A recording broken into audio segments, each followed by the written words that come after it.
بسم اللہ الرحمن الرحیم۔ جبریل علیہ السلام نے نبی کریم صلی اللہ علیہ وسلم کو پکار کر کیا کہا؟ کیا آپ جانتے ہیں کہ نبی کریم صلی اللہ علیہ وسلم نے ہر فیصلہ کرنے سے پہلے کیا طریقہ سکھایا؟ کیا یہ راز آپ کی تقدیر بدل سکتا ہے؟ کیا معلوم ہے کہ ایک چھوٹی سی نماز اور دعا سے ہر کام میں بھلائی یا نقصان کی خبر مل سکتی ہے؟ کیا آپ یہ طریقہ جاننا چاہتے ہیں؟ آؤ یہ جاننے کے لیے سنتے ہیں نبی پاک صلی اللہ علیہ وسلم کی حدیث مبارکہ۔ عروہ نے بیان کیا اور ان سے عائشہ رضی اللہ عنہا نے بیان کیا کہ نبی کریم صلی اللہ علیہ وسلم نے فرمایا، جبریل علیہ السلام نے مجھے پکار کر کہا کہ اللہ نے آپ کی قوم کی بات سن لی اور وہ بھی سن لیا جو انہوں نے آپ کو جواب دیا۔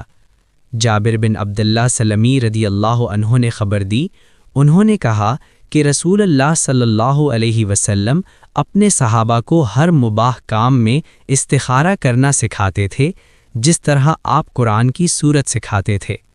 آپ فرماتے ہیں، جب تم میں سے کوئی کسی کام کا قصد کرے تو اسے چاہیے کہ فرض کے سوا 2 رکعت نفل نماز پڑھے، پھر سلام کے بعد یہ دعا کرے، اے اللہ، میں تیرے علم کے طفیل اس کام میں خیریت طلب کرتا ہوں، اور تیری قدرت کے طفیل طاقت مانگتا ہوں اور تیرا فضل، کیونکہ تجھے قدرت ہے اور مجھے نہیں، تو جانتا ہے اور میں نہیں جانتا، اور تو غیوب کا بہت جاننے والا ہے۔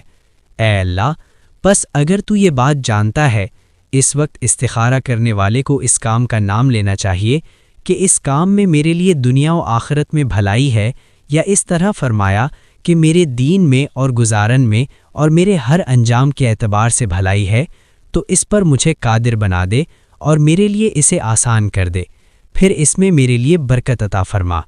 اے اللہ، اور اگر تو جانتا ہے کہ یہ کام میرے لیے برا ہے، میرے دین اور گزارا کے اعتبار سے اور میرے انجام کے اعتبار سے، یا فرمایا کہ میری دنیا اور دین کے اعتبار سے، تو مجھے اس کام سے دور کر دے اور میرے لیے بھلائی مقدر کر دے جہاں بھی وہ ہو، اور پھر مجھے اس پر راضی اور خوش رکھ۔